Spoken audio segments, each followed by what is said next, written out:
Hello, I am Detective Emma Mackinnis. I'm arriving onto the crime scene. Looks like a possible burglary and murder case. Victim is a 5'9" young lady, Hispanic features, brown eyes, brown hair. Looks like she was hit over the head, is what I've heard. We're about to walk into the case now. As a detective running point on this case, I have decided to do an ever-widening spiral search to figure out how to collect my evidence and how to really approach this crime scene. So I think I'm going to start by walking into the crime scene, going straight to the body, looking at what is on the body first, and then working my way out to see what is around it, what it could have helped in the murder, and what evidence is laying around.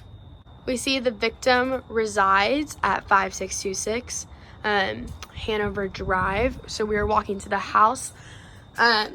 Ring camera was not working, so we did not get any video footage of the suspect. However, the lock had broken, causing it to be an easy access into the house, leading the suspect to be at the door, which then makes me think we're going to test for fingerprints on the handles. The suspect could have been using gloves, but I think we can try and swab to make sure that we could not find anything. When walking in, I am informed that the murder happened in the kitchen. Looks like if we're looking at the suspect or the victim's body, we see she suffered from a head injury causing blood spatter. Looks like she was also holding something in her hands when the attack happened. When looking at her body, she does seem to be struggling. We see some bruises and some discoloring in her legs, meaning she probably tried to fight her attacker off. When looking at the blood spatter, we see it did come from her head, most likely resulting from a head injury or a brutal force. I think the first thing that I would do is test the blood, see what DNA we could get from that, if it was hers, if the attackers could have been there as well. The next thing I would look at is this letter. Looks like if we look at this letter, it looks like she was receiving mail from another male figure. Thus, you can inference that she was having an affair, which could possibly lead to a reason for the murder. Could bring up the suspect of her husband, maybe jealousy, anger, took over in a freak accident leading to her getting hit. I would have the morgue check her body for skin discoloring. We have some bruising, see if that could lead to anything.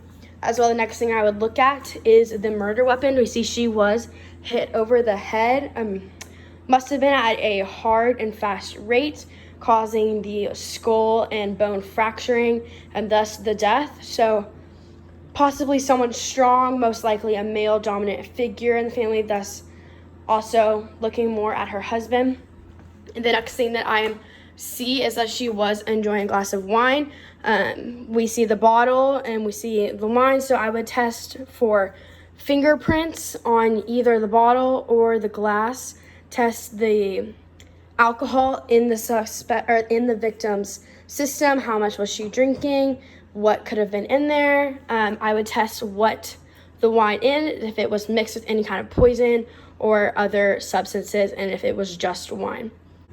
The next thing I see as I work my way out, we have a shoe, thus leaving footprints. So I would test the grounds. I would spray the grounds with some kind of chemical, thus finding footprints or fingerprints somewhere on the crime scene. I would test the shoe, get out, let every detective and police officer know that the suspect was wearing this shoe. This was the fit, this was the size, this was the model of what he was wearing. Test for DNA on the shoe, any kind of fingernails, toenails left in it, that kind of stuff. As well, we see that she had dropped her keys. That means that she was probably just coming home. She was walking in the door, which leads me to believe could have been some kind of burglary. For collecting the footprint on the shoe, I would package the shoe in an evidence container, of course, a separate one, but I would also dust the bottom for finger footprints. I would check the inside, see if there's any toenails or any kind of piece of DNA that would have been left.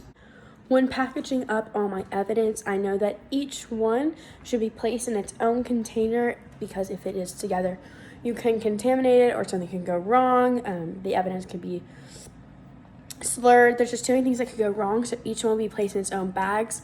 I would make sure that the protocol remained the same, that if any cop or any detective wanted to look at the evidence, they needed to sign in, sign out, so that I know where it is, when it has, who's had it, who's seen it. I'm going to keep it locked in the cop station.